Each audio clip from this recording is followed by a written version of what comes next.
Wala na si Kai. Kai, kung naririnig mo man kami, Kai, kung putang ina nawala. Wala na siya naman. Kapangalan ko siya, kapangalan ko. Hayop ka, Kai. Putang ina mo.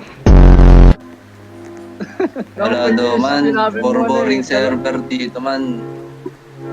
Gabi talaga, ano? Oo, gabi Sa talaga. kami lalabas mga tao dito. Sige na, mag-o-okme na lang ako. Maglalabas na lang ako ng titi doon. Yun. Sorry. Panora naman. Joke lang. Joke lang. Kami talaga gago. maganda maglaro ng mga ganda eh. Joke lang naman. Eh, Hanapin ko na nag-o-okme sa kasi ako kami. minsan. Pag vacant time ko, wala akong magawa. Nagagulat ako, may naglalabas ng titi talaga. Di talaga maiwasan. You know. Kumbaga ano, bilis nakalabas yung titi eh. Minsan naman nag-finger, enjoy ako kakanood eh.